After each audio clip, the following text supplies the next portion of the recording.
Hey guys, Real World Prepper here. If you like the content that you see, please click that subscribe button right there and the bell notification so you'll know every time we post and upload new content. Now on with this video.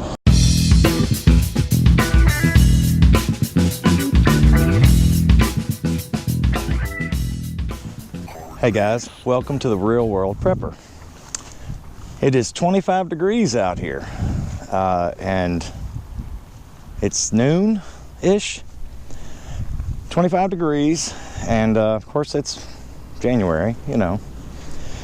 But I wanted to talk about prepping for pennies on the dollar. How do you do this? Well, I'll tell you one way that we employ in our household, and by we I mean majority share my wife, and here's how. Late spring, early summer, when it starts to get nice and the temperature is nice and everything, the little town that we live in, you start seeing signs popping up everywhere, every weekend. Yard sale, garage sale, estate sale, etc. My wife loves these things. She loves them. She lives for them. I mean, she gets so excited when she sees the signs, and she'll notice them, you know, because a lot of people will put up the signs Wednesdays, Thursdays, Friday mornings, etc., to advertise for a Saturday morning yard sale or garage sale or estate sale, whatever it is. And so as she's going to and from work and whatever other business she tends to, she takes note of these signs, the addresses, she sees people setting up, all this kind of stuff, and she makes a plan. She'll get up Saturday morning all excited and head out. Occasionally I go with her, occasionally our child goes with her or us, but for the most part it's her.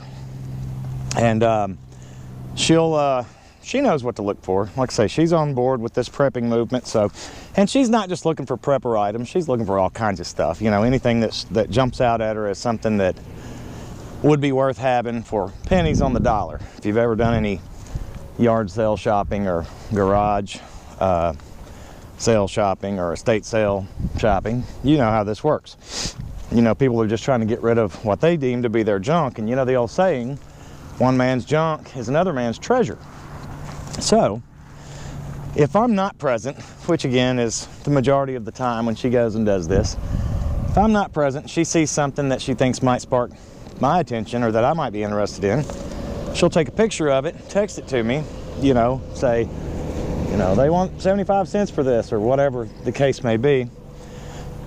In some instances, she just knows if it's the right thing. If it's something worth having, she'll just get it and bring it home. But if she's not sure, or she's heard me talk about something, or even something I haven't talked about that she notices and thinks, well, this could be useful or helpful, and like I say, she'll notify me. Well, I'm going to give you an example. Now, she's been doing this for years. She's found all kinds of stuff. Microwaves, pressure cookers, kids' clothes, adult clothes, furniture, useful tools, utilitarian objects, etc. Let me give you one example of one that she went to, and this was a couple of years ago. She had texted me. She said, this guy, there was a family selling some stuff. Apparently their elderly father had passed away, and the people were selling some of his stuff, and they admitted that he was a prepper. Now, you may not always hit these gold mines like this one, but anyway, she said she named off a few items, and she said they want 40 bucks for the lot. Well, just the couple, 2 or 3 items that she named off, I thought was worth 40 bucks. When she came home, what she had for 40 bucks was 5 metal ammo cans in perfect condition. She had a whole case, a big box of sterno cans, the cans of sterno fuel, full case. There was also a box of military issue fuel tabs, I think two to a pack, you know, Mylar sealed, a case of them, a big old box of them. There was a pillow-sized first aid kit, you know, with lots of good stuff in it. Obviously not an all-encompassing first aid kit, but a lot of good stuff. There were, what else was there? There were a couple of boxes of latex gloves. There were, gosh, I don't remember. There was a few other things. But I mean, think about that. Just 40 bucks, 5 ammo cans right there. I mean, no brainer, okay?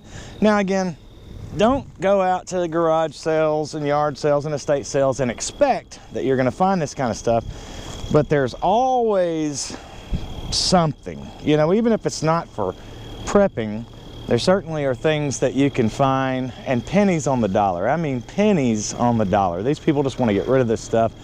Again, one man's junk is another's treasure. And so this is one of the ways we've actually come now. Like I say, my wife's been doing this for years, and we have found some things that we've added to our prepper stash by doing this. Well, nowadays it's part of the DNA in her when she goes yard sale or garage sale shopping, is to look for items like this. And so it's really an amazing thing, you know. It's so simple, it's right around in your neighborhood, and I'm sure wherever you live, I'm sure it's not unique to where I live. I'm sure everywhere, I mean, this is what people do, right? They cull in the spring and summer, you know, because we all accumulate a bunch of junk, right? So, or treasure, depending on how you look at it. So when it starts to get nice in your area, if it's not already, when you start to see those signs popping up, it would behoove you to go check some of this stuff out.